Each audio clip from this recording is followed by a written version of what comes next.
People have the wrong mindset with podcasting. You probably get asked this all the time. How can I get more views? How can I get more subscribers? You're not going to win that way long term. You have to get better as a host, study the greats. So I watch 3 podcast episodes a day, and I've done that every day for, I don't know, 7 years straight.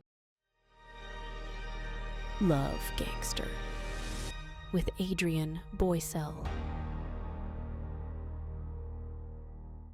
Hey, what's up, guys? Welcome back to Love Gangster. I'm your host, Adrian Boysel, and today I have another awesome interview with a really cool guest. This one is interesting because this is somebody that I've actually thought and talked to about multiple times about being on his show, Digital Social Hour, Mr. Sean Kelly. Thanks for having me, man. We've been talking for what, a year or two now? Yeah, a year or two. So we saw each other at the TNC Summit. You did the amazing party. I mean, so many cool things that you're doing out in the marketing world and just digital world. And I'm just excited to have you here. I love the marketing space, man. It's one of my favorite spaces. So you started on the Jersey space, right? Yeah, jerseys, but I had to learn marketing for e-commerce. So it always holds a place in my heart because that's how I got out of the being broke, basically, marketing. Exactly. So, man, there's so many areas we can go in because I've been watching and learning and being inspired by you in so many different ways. The Jersey space, though, let's get a little to your background.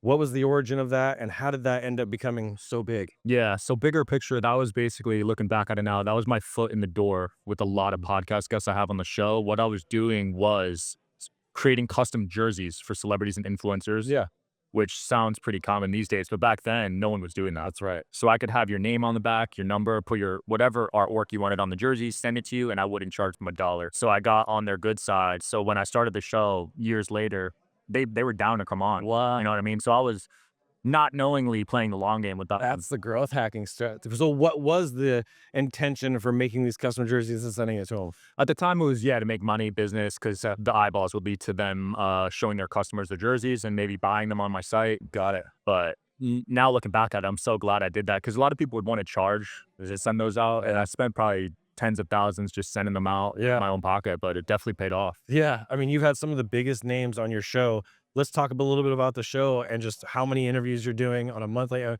I see you post the stats, I'm like, dude, you work like 8 hours a day just doing back-to-back interviews. Yeah, that's if I'm not filming, also I'm working still. That's true. Podcast is 24/7. So how many episodes are you doing on a given month? And, they can multiply that across the year. Yes, we release 90 a month. We drop 3 a day, but I'm filming a little more than that. We have a 4-month backlog.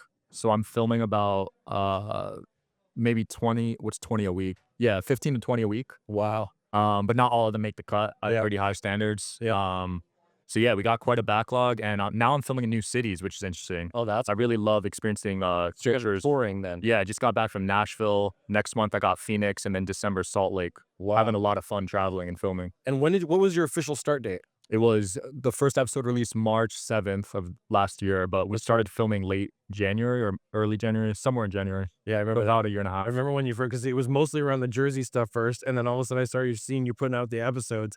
So, I mean, you've done interviews. I did more recently, Haley Welch, right? The Octua girl. You have the gentleman I saw recently. Where was it? It was a big event that I saw. It was at the biohacking conference.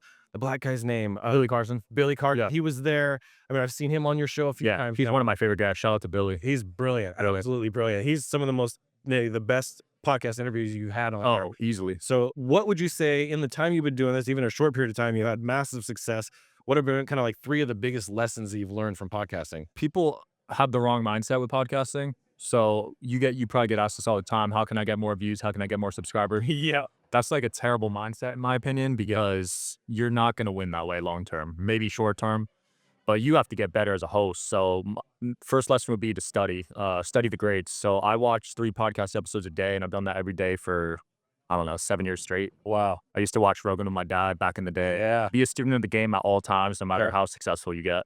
Secondly, you need to do a lot of outreach. Okay. We're probably hitting up maybe 100 a day. Yeah, and you've built out good systems, and I mean, on every you've hit me up on every platform. Oh yeah, Every So single- cold email, cold DMs, and then LinkedIn. There's a great site called Dripify.io. I just found out about at a mastermind. Wow, LinkedIn's producing a lot of good leads for us. that's neat. You were just at it. I saw you post about what mastermind. Light Mastermind. That's right. Yeah, in Light Vegas. Mastermind. Yeah, just joined that one. And masterminds and events like this would probably be my 3rd tip to have good access to people. Network. Proximity, right? Yeah, proximity. So much power in that. Podcasting, is this similar for you as like the Jersey was? This is kind of the next just rung on the ladder of where you're going. What is your This is the next thing. Yeah, this is my main thing.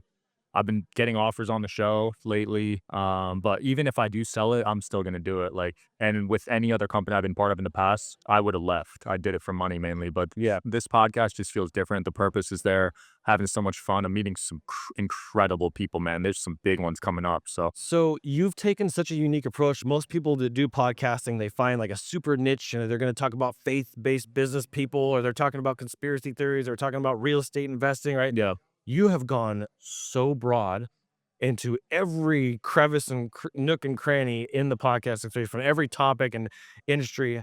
How has that been an advantage you feel versus a disadvantage to go after so many different niches and types of people? great question. I mean, certain niches do have longevity, I think, but a majority of them I would say what don't. So like politics is obviously hot right now. Will it have the same traction after the president's announced in 2 months? Probably not. That's why I take advantage of niches while they're hot. So I'll have on guests in that niche while it's hot and then just cycle on to the next niche. I don't tie myself to one niche. Yeah, because in YouTube, we do so much YouTube. We do trending, we do evergreen, and then we do engagement type content, right? Those are kind of the three categories that I have, the buckets that I put everything into. Yeah. So you're following trending stuff. You have probably some evergreen content that people will be looking at. Hawk Tuah, right? The people are going to be That one, I don't know if it's evergreen. I think it'll be around for a while. It might be a trending, Yeah, it might be trending. right? But she's continuing to capitalize. Shout out to her. And she's really funny. She's got a really authentic, natural, just very much like you, just very natural. Just she's herself. She doesn't have to be anybody other than herself. So I think that she's gonna stick for some reason. I do. I think she's gonna Most stick. people don't, so that's an interesting take. Yeah, I do. I think she's gonna stick because she has that humble heart and that humility, and she just shows up, and people are craving that authenticity right now. Yeah. They're tired of the gurus and the fake stuff and the putting on the show and the Rolexes and the Bentleys. Right? They don't want that stuff like they used to. A decade ago was a different world, right? We had the Dan Blazarians, right? He's making a comeback though right now. I know, I've noticed that too. And I'm like, what the heck? How does this, with Patrick Bet David and everything? Yeah, but he's not doing the girl materialistic route this time. That's good. He's doing a different route. Smart route. So where do you, because I know as an entrepreneur, you have values. Yeah. What are some of those values that you're like, nah, this is just not a good fit for the show? It has to be a win-win for me. Like Okay. if I feel like one side's taken advantage of, I won't do it. That's just my general life philosophy. Yeah. Pretty spiritual, so believe in karma, believe in being good, being nice, being kind. So if I feel like a guest is just, I don't know, like labeled as a scammer or whatever, you know, I won't. I've had on Grant Cardone, but I still think there's a lot you can learn from him, Oh, for sure. even though he's controversial. But at a certain point, I won't have you on if you're just getting Yeah. a bad reputation. Well, I've seen his career, right? We've all followed his stuff over the years, little bits and pieces. He went from being, there's always going to be poor people, don't care about anybody else, to now when you buy a ticket to his events, he's giving money to at-risk youth, right? Yeah. So even he is having kind of a come to Jesus with his daughter. And I see him evolving and changing as an entrepreneur. So I see that happening too. But with your audience specifically, like I would say 50% of the videos that I watch, I'm like, yeah, that's a freaking great episode that he did. And then the other one, I'm like, how did this guy get on this show? Right.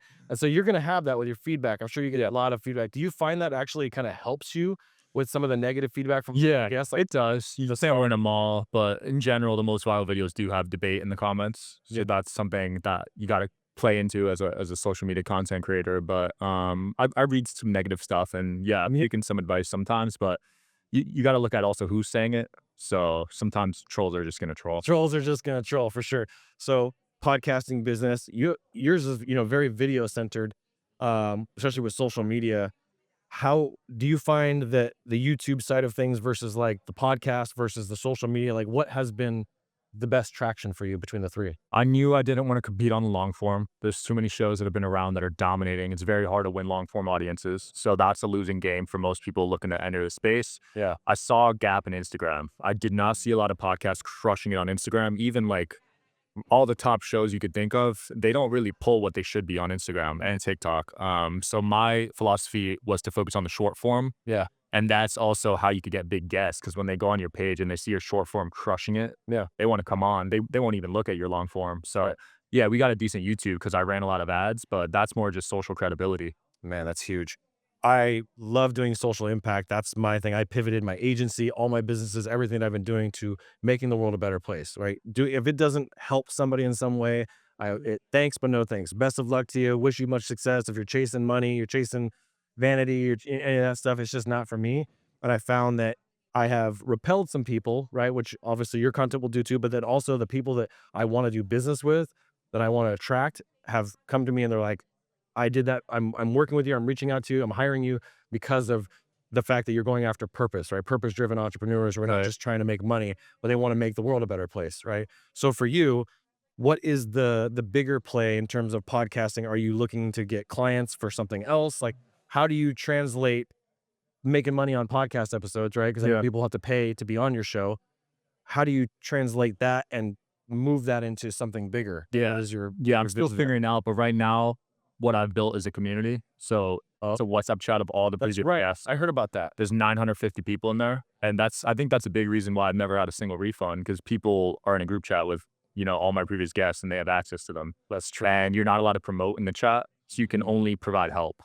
So every day there'll be like 20 questions, people asking for various things, and pretty much all of them are solved because you're 1 degree away from anyone in the world when you're in that chat. Yeah. And what are some of the stats like on your podcast in terms of like your rankings? Because I know you've had some huge rankings. Yeah, well, they change every day on Apple. Yeah. So we've been as high as number 1, but we're always top 5 in our category, which is self-development. And that's a crazy story because it used to be a marketing podcast. Yeah. But like we were talking about earlier with the niches, you can only do so much in that space. It's true. So I felt like with self-development, we could apply to more people. Some more stuff. So I made a shift late in the game, like a year in, which is pretty rare for shows. Yeah. But I'm glad I did it. That's cool. And so this will be something you carry on long term. Who would you say, because when you interview people, it's an iron sharpens iron type of situation, right? You learn something from every single guest, good or bad.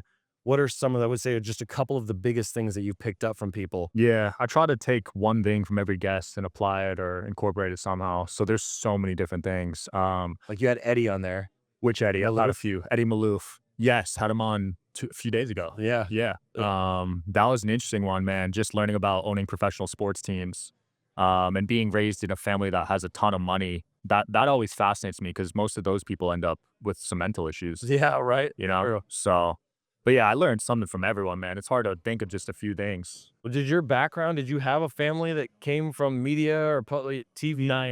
Yeah, I was talking on stage how on paper I should not be good at podcasting. Like my dad was a 160 IQ, 150 or 160, super genius, read a book a day, but had no social skills. So that's what I witnessed growing up. And my parents got divorced, so I had some childhood trauma from that. Yep. And I was pretty shy kid, introverted, didn't get girls, didn't have many friends, was bouncing friend groups. So on paper, I should be terrible at podcasting. And my first 25 episodes were probably really bad if I were to go watch them. Yeah. So it's one of those things you just got to put yourself into and get better. We're going to suck at first, right? Yeah. I started in 2017 on the radio live. Like, you want to do pre-recorded or live? I'm like, I'm going live. I know I'm going to make mistakes, and I know there's going to be some of those moments on there where you're like, and it's dead silence. You're like, oh my God, someone's in their car right now listening to dead silence. You got to like figure out what to say and you lose your train of thought. What would you say makes you such a great podcaster? Still being a student in the game, still studying the grades. I'm watching 3 shows a day. Patrick Bet-David, Tom Bilyeu, Chris Williamson. There's a lot of great shows right now. Yep. And then the guest questions are important. You don't want to ask the same questions. I hate when I go on a show and they ask for my life story. Yeah. Like, really, dude, he said that 20 times on other shows. So never after that, ask unique questions. Who would you say, have you had Tom on there yet? No, I've had his wife, Lisa. Oh, Lisa, yeah. Tom, hopefully this year. You gotta get Tom. So we hired him for Tag Talks back in 2018, the same event Alex Stern was at. Yeah. And I got direct contact with him. Oh, no, you had her, so even more direct contact. That's a great hack, by the way, because you're a podcast host. So one of the things I do with hosts, because I have a lot of them on my show, is we swap guests. I don't want you to just provide me guests without giving you value in return. Beautiful. So I have other shows make a list of people that have been on my show that they want to get on their show. Yeah. And I do the same, and then we swap like 5 guests. So are you a workaholic, or do you spend most of your time just after the podcast, you're just doing your own thing, having life? It's relative. I definitely was in my eyes for the first 7 years. Now I work a good amount still, so most people would probably think I am, but I've toned it back. I take weekends off now, which for 5 years I didn't. Yeah, you've been grinding. Yeah. So what do you use that time to do? How do you invest that time? I wanted to talk about this on stage, but I was just rambling. 7 minutes. Right. So I'm top 1% in 10 different industries. Yeah. It's not just podcasting. And I was thinking about a formula on how I'm able to do this, because some people spend their whole lives to get to the top 1% of their space, but I'm doing it in chess, basketball, Fortnite, e-commerce, social media, podcasting, all these different spaces. So it's networking, it's mentorship, and then work ethic. So those 3 things is what I've narrowed. I was looking for similarities in every single space because I'm able to do it in any industry within 2 years. Chess, huh? Check. I've heard you talk about chess. That's your game, huh? That's my game. Yeah. That's freaking awesome. Yeah, so I've learned how to play chess with my dad when I was a really young age, and that is kind of how I've implemented into my business and gotten to literally. But those 3 tips that you just gave, the mentorship, the networking, those things, and just being a consistent, ongoing learner, and being super hungry. Absolutely. What do you think is that fire for you? Because for me, it was my survival, just being able to try to pay the bills and feed myself at the end of the day. Right. We're not in that position anymore. Yeah. We don't need to worry about that kind of stuff. 6, 7-figure, multiple 7-figure businesses. How do you keep that fire to keep you wanting to learn and grow and push? What is it that is there something in there that keeps you doing that? I'm so competitive, man. I'm not stopping till I'm the #1 show in the world. Like, that's just how I'm wired. I don't know if that's genetic, I was born with it, or just traumatic incidents. Probably everything combined. Yeah. You know, it's hard to really instill something like that in someone, in my opinion. What it sounds like is not only the digital social hour, building that brand, but also your personal brand, the Sean Kelly brand. Yeah. That is a big value and goal of yours, to be the #1 podcast host in the world, right? And that's, you're going up there with the Joe Rogans and some of the other big names. What do you see as your biggest roadblocks to get there? I don't know. I feel like if I follow this formula that I got right now, we'll be there. I don't know if there's any major roadblocks because yeah, because I came into the space with the safety net of financial wealth. So that's usually a roadblock for people, I think, the money part, but I'm good. I don't need to rely on sponsors telling me what to do, which is great. A lot of shows rely on YouTube views to fund their show. I don't have to do that. Yep. So the only roadblock is myself, man. Beautiful. It's how much I'm willing to put in. Just consistently, just stay in the path.